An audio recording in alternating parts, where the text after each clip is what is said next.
Hey creative friends, welcome to my channel, and this video is my contribution to the amazing collaboration called Fermented February. So much fun every year in February. Like Anna over at the Fermented Homestead has put this together, and she has done an amazing job because she has gathered some incredible channels that do amazing fermenting, and she's put them all together. So for this entire month there's gonna be a video for you to watch, everything from very beginners, kind of middle of the road, which would be me, all the way up to some very experienced and talented fermenters. So check out the description below. There's going to be a list of all the channels you'll want to go over. If you haven't already gone over and seen all of their videos, check them out, because there's a couple of reasons. Number one, you're going to want to like and subscribe and hit the little bell, because these people are very talented in what they do, and you're going to want to make sure you get the little notification of every single time they put up another video. This is important. Secondly, when you comment, Anna is going to do, I think it's March the 1st, is an incredible giveaway. Like, she already has 4 books that she wants to give out, which are incredible books. And then also this February, Fermented February, is being sponsored, and the prizes that are being given away are incredible for anyone that's either starting, in the middle of, or in an advanced journey in fermenting. So be sure and check out all the description. I put it in the description because I can never remember it all, and there's so much. So you'll want to make sure that you go check out the description, and that you know what's going on. So here's what we're going to do. For my video, we are going to be doing limes. That's right, we're going to ferment some limes. Now, limes are awesome. They taste great and they're fun to ferment, but it's a citrus ferment. I already have fermented lemons that I've done. Now, you could even do oranges, because these are going to add incredible flavor to different foods. So, and if you hang on at the end of the video, I'm going to show you how I use these in a side dish for dinner. So hang out. I just wanted to show you these because I'm getting these out because I'm going to use these for a meal tonight, and I want to show you how. So I'm going to take you down and show you what you need to get these limes preserved. So hang tight. Alright, what you're going to need is, you're going to need, like, I don't know, 6 to 8 limes. Depends on how big they are. These are pretty big. And actually, I'm not sure if I even need that big of a container, but we're going to give it a shot. So you need limes, and it's really important for you to use organic, because any of the chemicals that could be on non-organic can make the flavor not as good, and you don't want that. Also, if you have to get not organic, make sure that you scrub, and then scrub them again a couple times, and make sure that you've got them super clean, because that's important. You're going to need a good quality container. I've got this one that I've used for different types of ferment. I like this one because I like the way the top seals on top of it, so that's kind of cool. I also have a glass weight to hold these down under the liquid. That's important because you want to keep them submerged, and because the salt that you're going to use, which I'll tell you about salt in a second, and the citrus juice kind of become together and create a brine, and that's what's going to ferment these. So there's that. You need a good quality salt. I prefer to use the pink Himalayan, ground Himalayan pink salt. I get this big container at Costco, pretty reasonable, because it's a really good salt to use. If you don't have this, you want to use either like a canning salt or a kosher salt. You just don't want to use your regular table iodized salt, because the iodine that's in there will prevent the ferment from happening correctly. A good knife, and I've got this little ferment smasher thing, and I have this I use this most of the time for sauerkraut, but I'm going to use it today to smash my limes down. So super simple. This is like probably one of the easiest ferment recipes you can possibly do, and you can use this to add all kinds of amazing flavors to all kinds of amazing food. So the first thing I'm going to do is I'm going to put some salt in the bottom of my container. And actually, you want to use a wooden spoon. You really shouldn't use metals when it comes to putting, especially after the limes and stuff are in here. You don't want to use metals, because if you do, then the metal can mess the salt mix up. But anyway, I just like to put a whole bunch of salt on the bottom. That might be a little too much, so I'm going to put a little back. It's just kind of how you feel about it. I just kind of want the bottom of the container to have some salt. There we are. Just want to have little bit of salt in the bottom of the container. And now I'm going to take the limes, and basically we're going to slice off the ends and make them flat on both sides.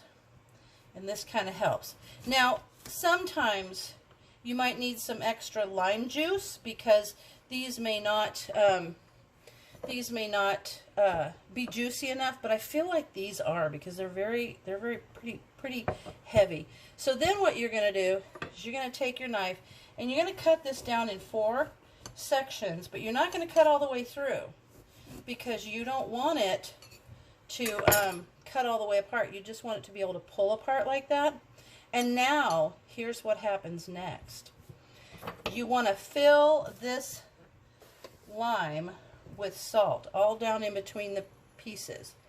Okay, and I'm doing it in this bowl because I can always pick this bowl up and put it, you know, in more, maybe I should put you down a little bit more. There you go. There you go, like that. So you want to do that so that there's salt in between all 4 of the pieces. And now I'm going to put it in here. Let me get this in your field of view. And I'm going to put it face down. And then I'm going to take my smasher and begin to smash. So I want to smash those down. And we're going to do all 4 pieces. Smash them so that a little bit of juice comes out. That's what we need to do. There we go. And now I'm simply going to do that with all 4 of the other limes. So I will come back to you in just a moment as soon as I get everything set up to do the rest of those limes. I want to show you what I did. I went ahead and changed it because I could tell I don't have enough limes to fill that whole other container. So I'm going to use a pint jar, and then I feel like if I have 1 or 2 left over, I have a tiny little half pint that I could do them in. And that's the beauty of it. You can put these in any kind of a container that's going to work for the amount you have. And I would do a whole lot more, but the problem I had is that there were only about 8 limes, and the majority of them were not good looking. So I got the 5 good looking limes. Okay, so now I'm going to start working on the other ones, and I'm just going to keep smashing this until there's a good amount of liquid out, because that's what's important. And then I'm going to go ahead and cut the rest of them up. So we'll just watch that.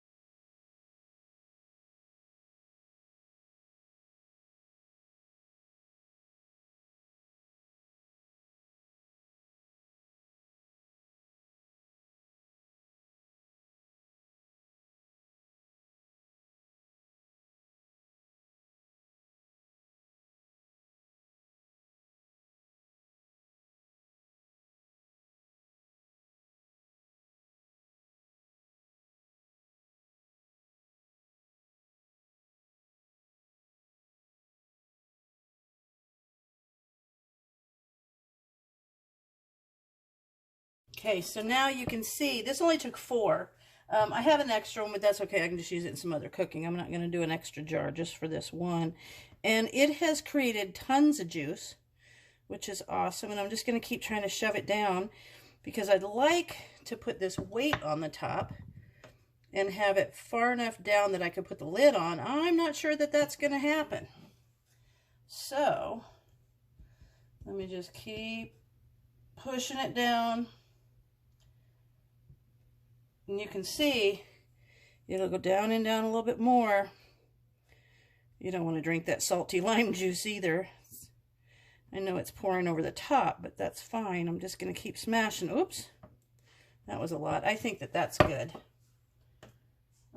Yeah. Okay, that's going to work. So now let me clean this up and I'll come back and put the lid on. Okay. I've got that in there, and I feel like that's going to be okay. And I've got a Tadler lid, only because, whoop, now I got to wash that because I dropped it on the floor. So let me be right back. Don't want to put it right back on there. Okay, it's all cleaned up. If you drop something, you better wash it. Anyway, so I'm going to put that on there, and I kind of like the idea of the plastic on there instead of metal right there. And I'm going to screw this on. And I'm going to have to push that down, but I guarantee you, here in just a couple of days, those are going to smash down. You'll have more room. So that's one thing. Part two, what do you use this kind of stuff for? Well, I'm about ready to show you how I use my lemons. But for these, you could use either one of these, any kind of citrus. They're great to add. You use the peel. So when you're ready to use these are going to sit on the counter for about 12 hours. And then I'm going to take the top off and kind of smash them down. And then they'll sit out for about 2 or 3 more days. And once or twice a day, I'm going to come in and mash them down. If you did this and you didn't have very juicy citrus, you could add the extra juice to it if you notice that you don't have enough. But clearly, I have plenty. With these limes were very juicy. So it'll sit out for about 2 or 3 days, and I'll come and smash it down. After that, I'm going to put it in the fridge, and it's going to sit there for about a month. And then you can make these up to 6 months in advance. I made these probably 8 months ago, and they're still awesome.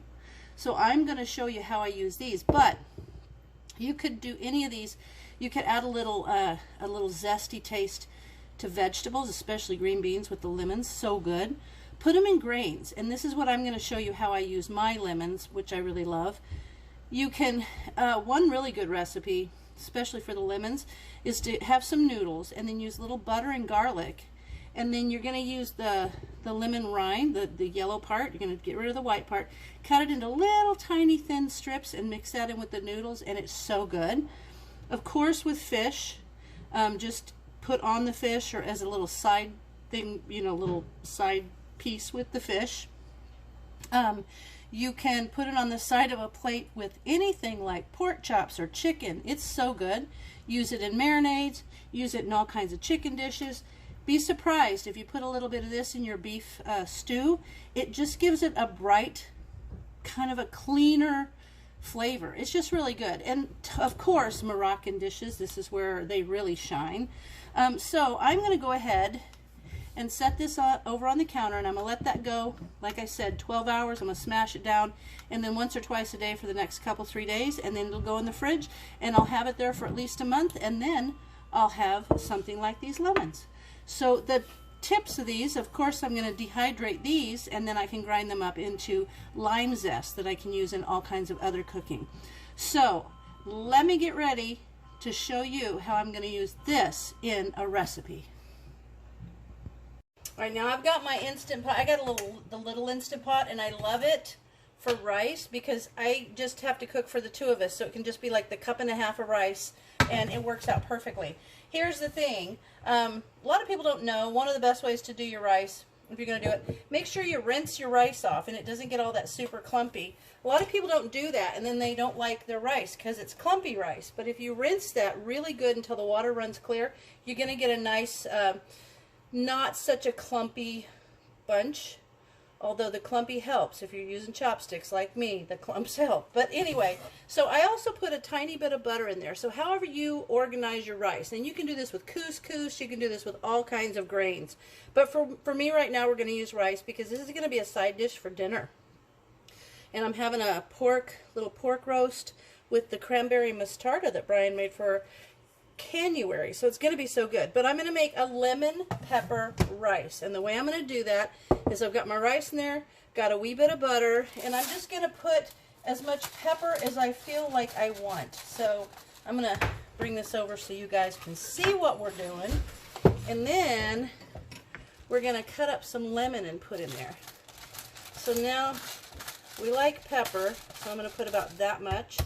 And you know, when you cook these things in these pressure pots, the thing is, it's going to intensify the flavor. So you might have to drill back a little bit. Okay, now this is a great place to reuse your lids, you know.